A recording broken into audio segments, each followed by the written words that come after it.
Hello everyone and welcome back to the channel, and thank you so much for stopping by. Today on the show we have to talk about some free vehicles all players can unlock in GTA Online right now. We technically have 3 free vehicles for the week, one of which is the weekly podium vehicle, which we see every single week. It's the Enus Helion, which you definitely want to check out. It's a great all-around off-roader, fun to take on adventures, things of the like. The one you can see behind me right here is the other one we're going to be talking about. This is the LS Car Meet prize ride for the week, and you can unlock this beautiful high-end supercar that's super fast as well, compatible with HSW upgrades to go well over 150 miles an hour. You can unlock this in less than 5 minutes and keep it for yourself. So we're going to be talking about that a little bit later on in the video, plus talking about the free claimable salvage yard vehicle, the Enus Deity, which is a high-end luxury sedan. It's Amani Tech compatible. You got that missile lock-on jammer. You got the armor plating for explosive resistance. It's weaponized with the front-facing machine guns and the slick proximity mines. All of that and more. You can claim that vehicle for yourself in less than 30 minutes and still net some money on the mission itself. So we're going to get started on reviewing these vehicles, talk about their performance. I'll show you guys how to unlock it. And with that being said, thank you guys so much for tuning back in, and let's get started. Okay, it's time to get this salvage yard robbery started. First, let me just grab the 100K out of my wall safe. I've been neglecting my wall safes recently just because over the past couple days I've been focused on recording content while I've been playing, and I just have completely neglected the wall safe. So I'm pretty sure my nightclub is like completely maxed out, and it's been maxed out for a while, and I'm definitely sacrificing some money recently. But either way, we're gonna get this started. I've done all of the setups as well as the tasks. Usually only on the cargo ship robbery do I do the optional planning work, because that way you reduce the amount of helicopters that pursue you when you escape with the vehicle you're actually stealing. If you're familiar with that mission, you know what I'm talking about. For the gangbanger robbery, you really don't need to do the disrupt equipment optional planning work, but I did it because, I'm not trying to speedrun it today. I was just playing, checking off the objectives, and I still completed everything here on this list in 19 minutes. It was that fast, and I did get lucky with the getaway vehicle RNG because it was the auto shop garage that was right next to the police station. Sometimes you have to go all the way up to Polito Bay, and obviously, you get that. And I actually did get that, and then I was like, no, I'm gonna roll the dice. I went to a new invite-only lobby, walked outside, and I saw the task pop up in a new location, and it was right next to the police station, which we're going to, so it was perfect. Anyways, we're gonna get this show on the road, steal this beautiful Enus Deity, which, if you guys did not know, this is a $1,845,000 vehicle. It's the claimable one for the week, like I've been talking about. And if you want to get some extra money to cover the setup cost for the salvage yard robbery, as well as cover your claimable vehicle cost, I mean, this essentially is a $0 vehicle.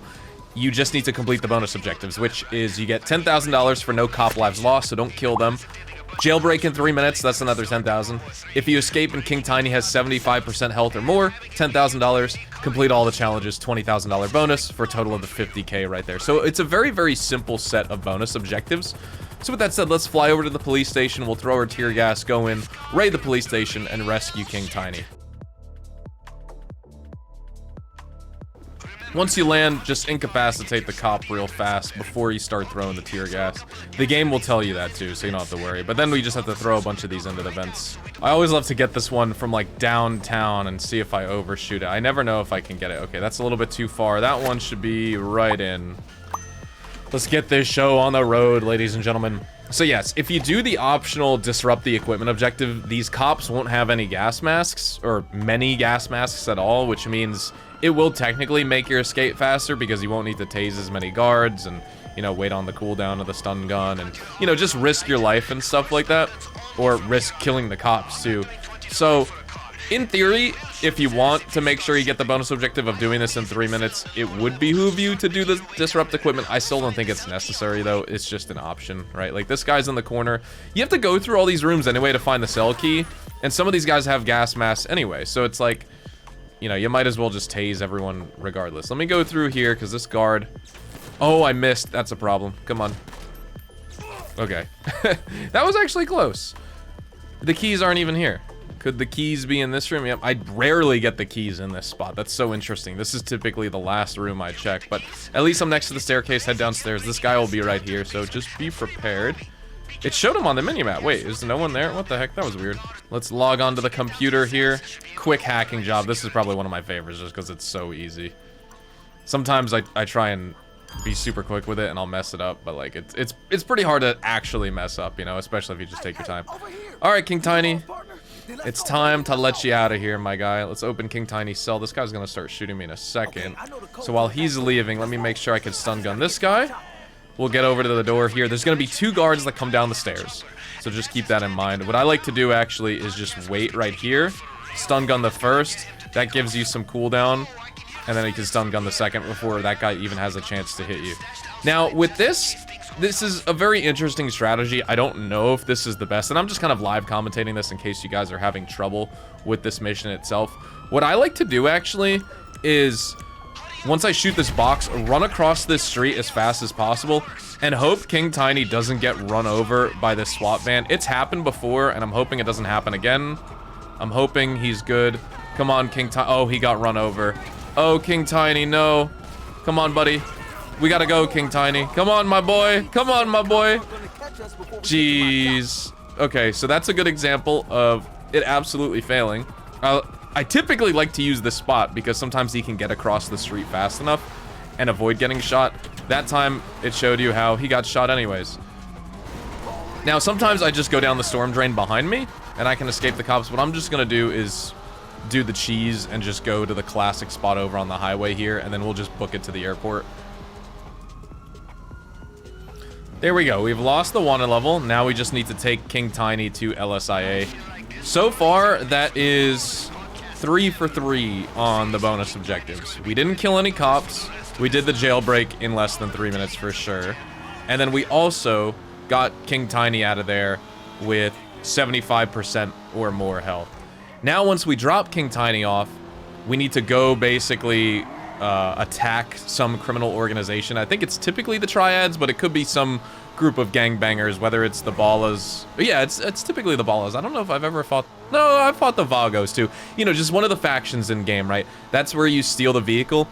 You don't even need to use this getaway vehicle to get over there too. You can also just call your Sparrow, for example, if you want, at the airport once you drop this guy off, which is definitely a strategy to kind of speed up the total time it takes to complete this. Because typically this is going to be about a 10-minute mission.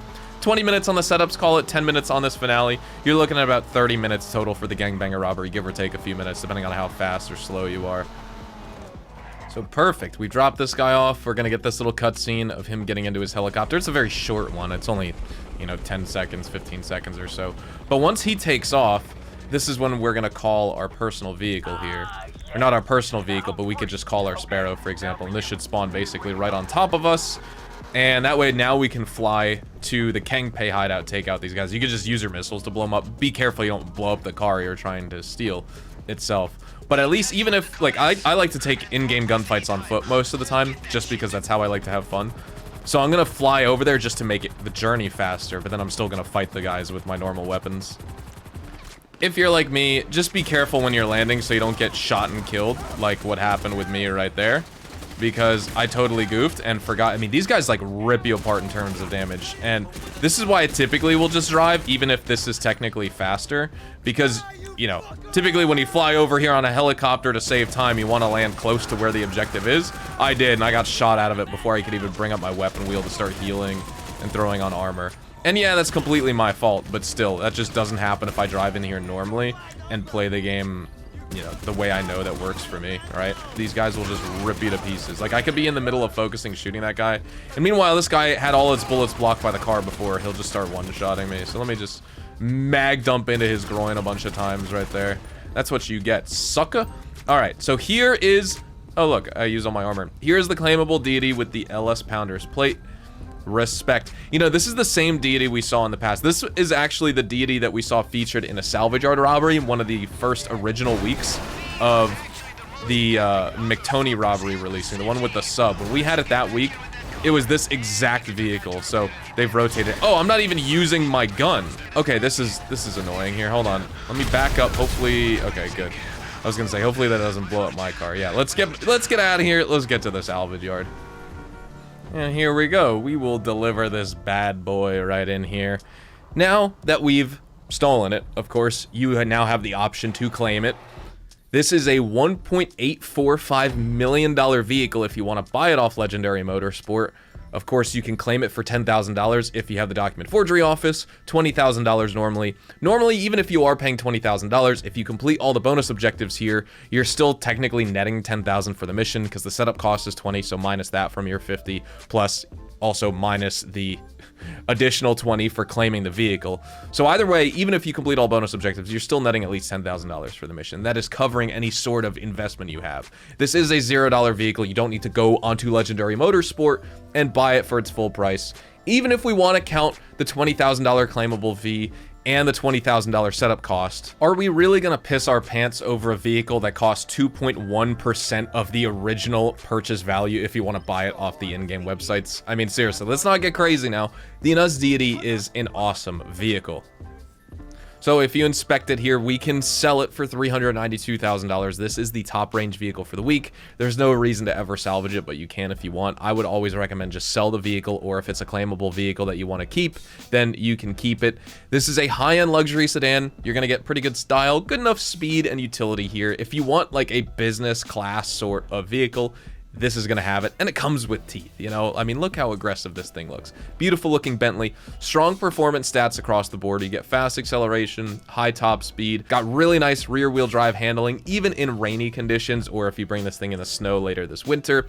It's got excellent city maneuverability. You can weave in and out of traffic just fine. It's Amani Tech compatible. You can throw the remote control unit on there, the missile lock-on jammer, just great for PvP defense. And it also can be fitted with armor plating to boost some of your explosive resistance, and it even has bullet-resistant windows that tank up to 15 rounds before they shatter. What I'm going to do is I'm going to sell it. I don't need to keep it. I also don't need the rare plate, so we are just going to sell this Enus Deity. I already have one. I already have it customized. I don't need this one.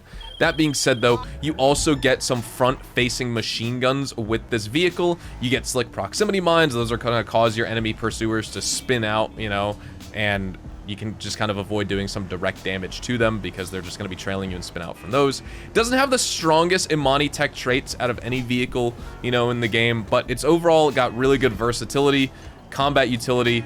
Customization's really strong as well, so you could personalize it to your liking. Still a great all-round type of vehicle, especially if you're looking for some sort of daily driver that's Amani Tech for your free roam grinding, and you want to be able to, at the very least, hold your own in any sort of free roam fight. Well, the Enus Deity is actually going to be a good purchase for you. And once again, look at that license plate. So yeah, let's sell this bad boy. I want to make my $392,000 before we move on and talk about the second vehicle for the week, which is this week's LS Car Meet prize ride. I think you guys are really going to like this one. I wanted to kind of split these topics into two videos because typically I talk about the podium vehicle as well as the LS Car Meet prize ride and review those as like the weekly free vehicles. And if we have a claimable vehicle, I do a dedicated video on that. But there's so many topics to cover this week with the dispatch work, the wildlife photography. We also need to talk about some other rewards players can get this week. So I have to kind of combine these two. So yes, now moving on to our LS Car Meet prize ride vehicle. It is this beautiful overflawed entity MT you can see right here. In order to unlock this vehicle, check out how easy this prize ride challenge is. Place top 4 in LS Car Meet series races, and that's why I wanted to highlight it here in this video and double up with the topic of the claimable salvage art vehicle that Enus Deity you guys just saw as well.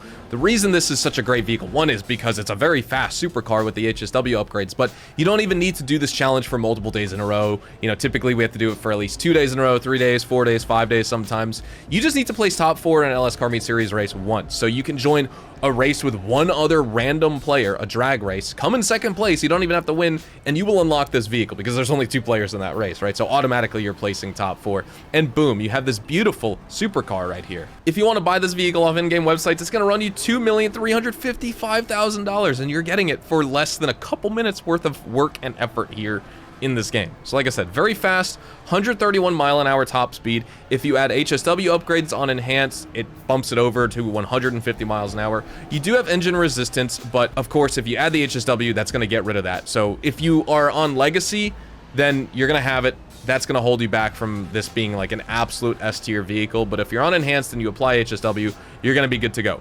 High price tag normally, but it's absolutely worth unlocking from the prize ride challenge this week. Stylish, super aggressive, very fast acceleration. The steering is very responsive. You may get a little bit of understeer at the highest speeds you're taking this car around a corner at. Customization is really good. I have to point that out. It's super deep. You could tailor both to your performance preference, but also the style specifically. I mean, this already looks good, but you guys should check out the one I have in my garage. So now let's head over there.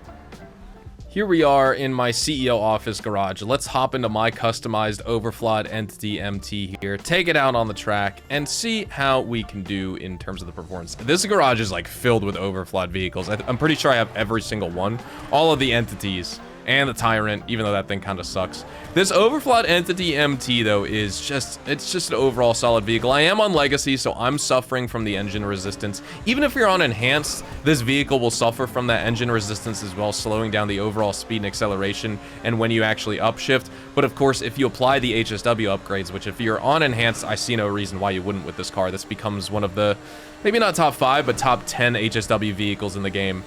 You lose that engine resistance, right? Because you could see, you can just hear it in the pitch of this engine. It wants to go a little bit faster, but it's just being held back by an advanced handling flag in the game, and that's such a shame. But even if we discount that, or just, let's discount it for the sake of argument for this car, everything else about this vehicle is a strong trait. I mean, this car is excellent looking. Like I said, the customization is fantastic. It feels really good to drive. It's thrilling, it's fun, it's got great handling. All the stats are really good despite the engine resistance as well. So yeah. Give it up for the Overflot Entity MT here, ladies and gentlemen.